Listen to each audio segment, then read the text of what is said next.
Deus seja louvado. Prezados e queridos irmãos, vamos ler o Evangelho de João, começando no verso 1 do capítulo 8. Jesus, entretanto, foi para o Monte das Oliveiras de madrugada. Voltou novamente para o templo e todo o povo ia ter com ele, e assentado os ensinava. Os escribas e fariseus trouxeram uma mulher surpreendida em adultério, fazendo-a ficar de pé no meio de todos. Disseram a Jesus: Mestre, esta mulher foi apanhada em flagrante adultério. E na lei nos mandou Moisés que tais mulheres sejam apedrejadas. Tu, pois, o que dizes? E de propósito, eles não citaram o texto bíblico, de acordo com está escrito em Levíticos 20, verso 10.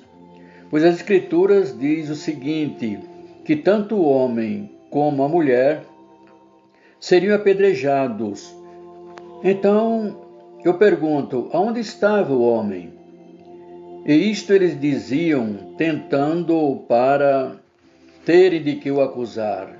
Mas Jesus, inclinando-se, escrevia na terra com o dedo, e como insistissem na pergunta, Jesus se levantou e lhes disse: Aquele dentre vós que estiver sem pecado, seja o primeiro que atire a pedra. E tornando a inclinar-se, continuou a escrever no chão. Mas ouvindo eles esta resposta, e acusados pela própria consciência, foram se retirando um por um, a começar pelos mais velhos, até os últimos, ficando só Jesus e a mulher no meio aonde estava. Erguendo-se Jesus, e não vendo a ninguém mais, além da mulher, perguntou: Mulher, aonde estão os teus acusadores?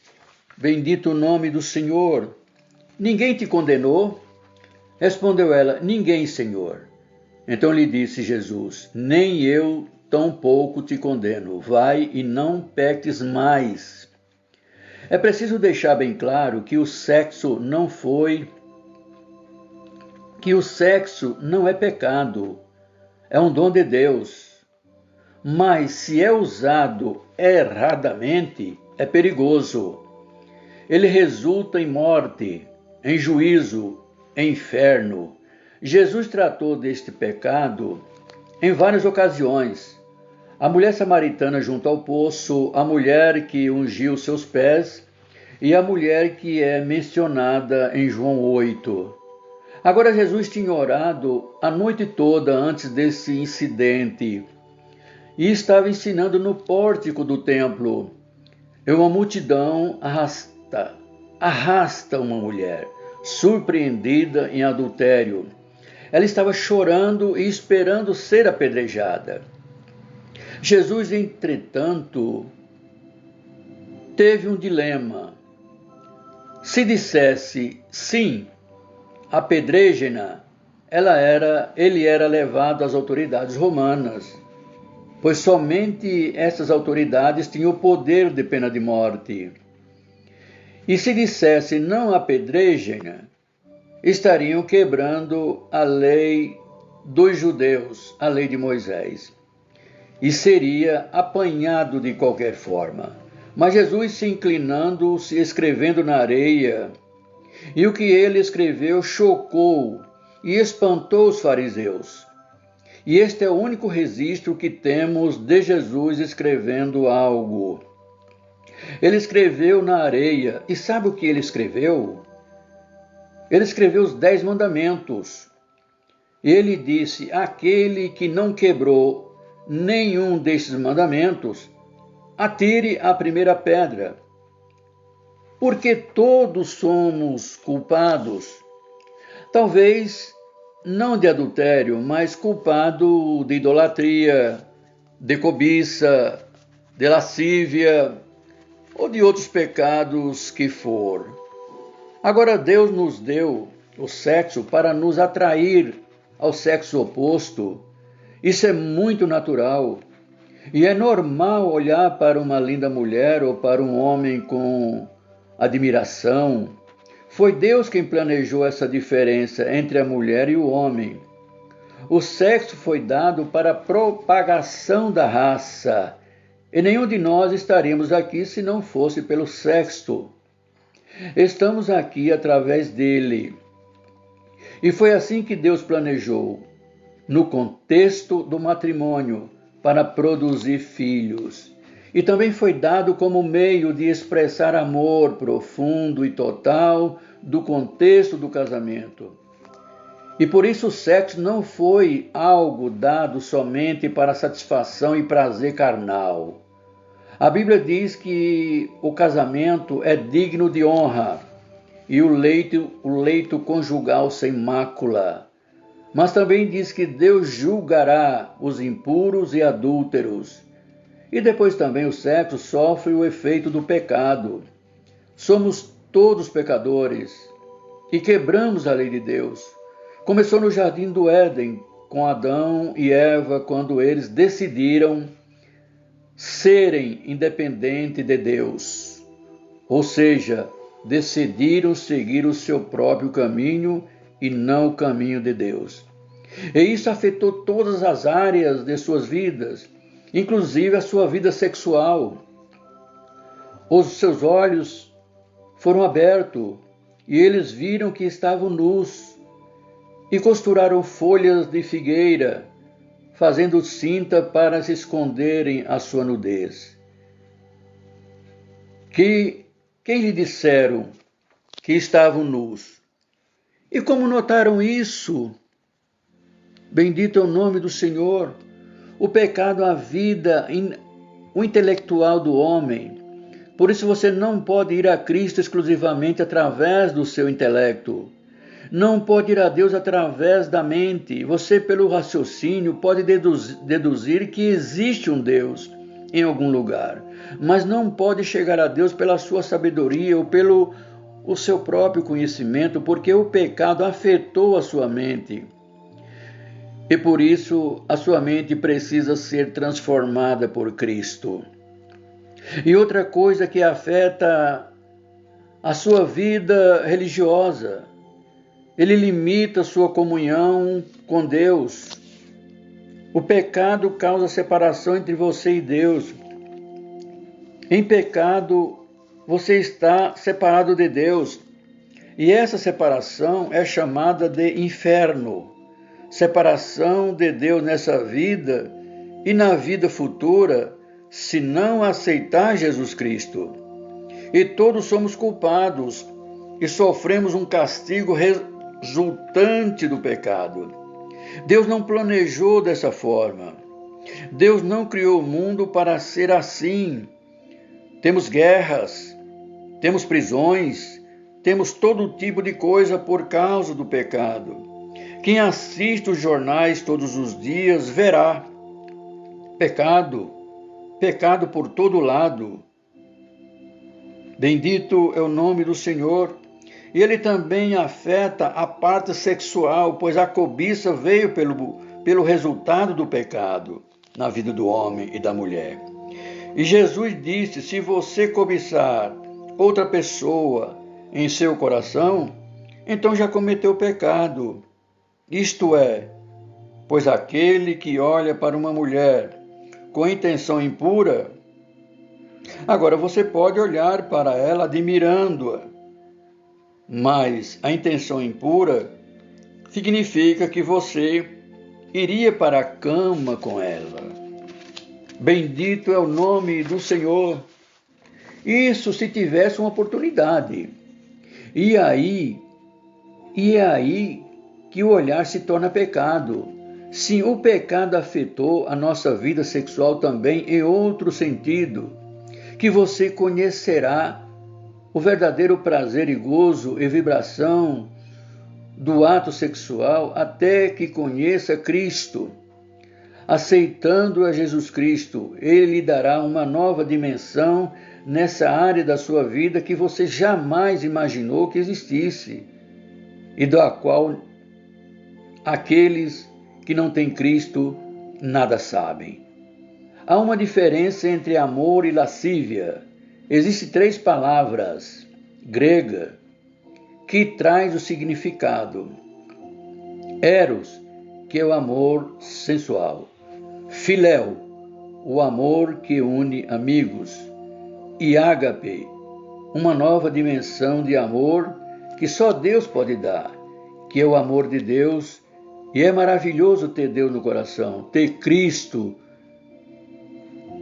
que nos dá uma dimensão especial de amor em seu casamento. Agora, por que Deus diz que não pode adulterar? Primeiro, para proteger o casamento. E se a pessoa comete imoralidade no casamento, vai afetar a vida conjugal, ou seja, a vida de ambos, causar infelicidade e miséria. Segundo, para guardar seu corpo, para protegê-lo de doenças contagiosas, outras mais. Também para protegê-lo psicologicamente do sentimento de culpa. Foi feito um estudo a respeito de morte durante o ato sexual que mostra que a maioria das pessoas que morreram nessa prática não estavam com seus cônjuges. E aí vem a pergunta, por quê? Por causa do velho problema da culpa. E diz também que a imoralidade afeta também uma nação. E os historiadores afirmam que Roma caiu por causa da imoralidade. Consta que dos 15 últimos imperadores, 14 eram pervertidos sexuais. E agora, como um jovem pode ter vitória sobre as tentações? A Bíblia diz em 1 Pedro 2, verso 11, que devemos abster-se das paixões carnais, que fazem guerra contra a alma. Mas como você pode se abster-se com esses impulsos por dentro, tendo este tremendo desejo alimentado por filmes, novelas, televisão, revista e onde quer que se olhe? Eu não creio que uma pessoa, na geração que vivemos hoje, venha resistir sem ter Jesus Cristo no coração. Isso é quase impossível. Você pode sobreviver se nascer de novo. Paulo diz em Romanos 12 que precisamos ser transformados pela renovação da nossa mente. E é Jesus Cristo quem nos transforma. Quando recebemos, Ele entra no nosso coração. Você está disposto a deixar Deus fazer uma obra sobrenatural? É uma coisa que você não pode fazer. Só Deus pode fazer. Só o Espírito Santo pode fazer através da fé. A fé vem pelo ouvir, e o ouvir a palavra de Deus.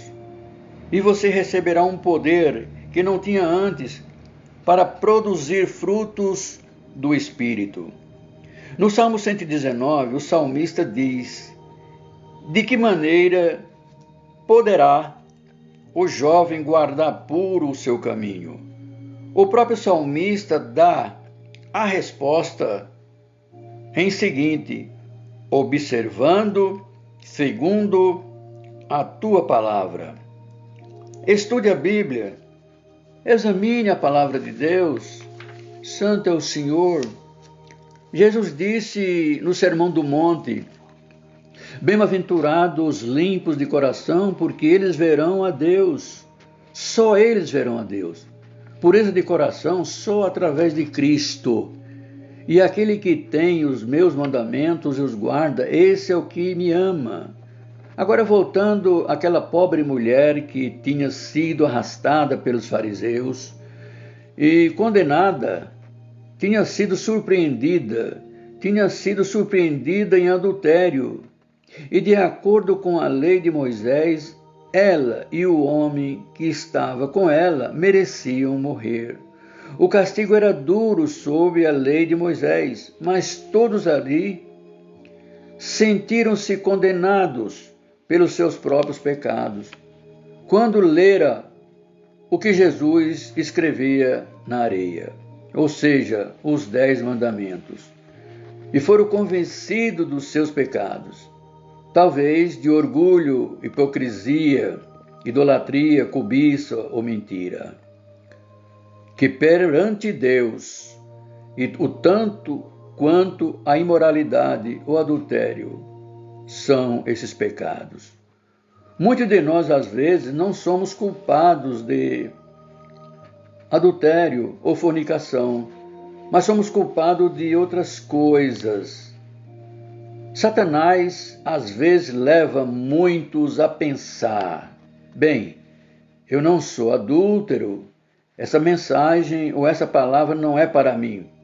Mas escute só essa mensagem é para todos que têm ouvidos.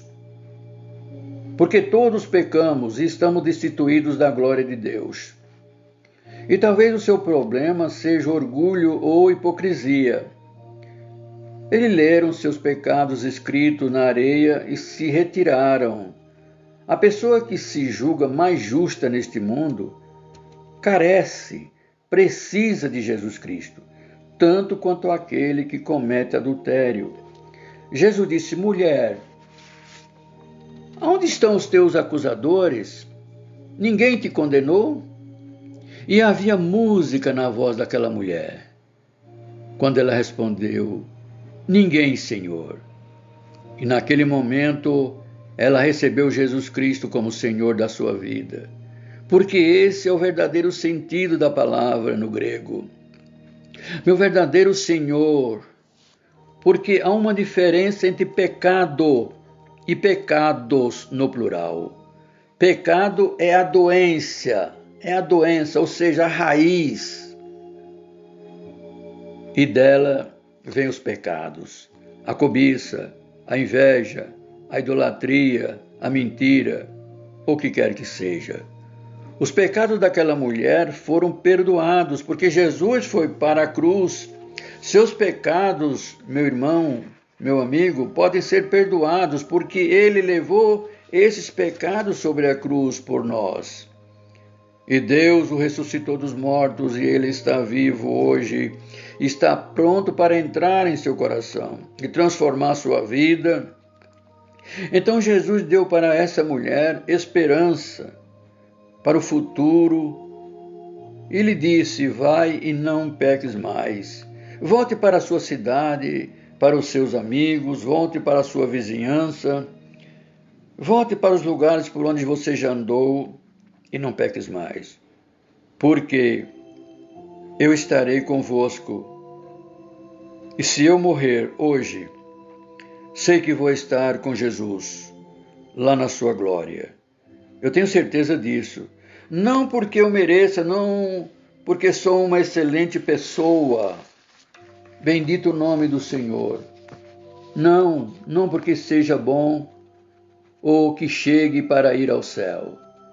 Não é porque eu creio sempre, não é porque eu leio sempre a Bíblia ou porque prego na igreja. Não é porque eu envio mensagem da palavra de Deus. Não é por causa disso. Eu vou para o céu pelo que Cristo fez. E você também pode ir para o céu da mesma forma. Pode receber perdão dos seus pecados e pode ter poder em sua vida para resistir às tentações quando ela vier. Estarei contigo todos os dias até a consumação dos séculos. Deus seja louvado.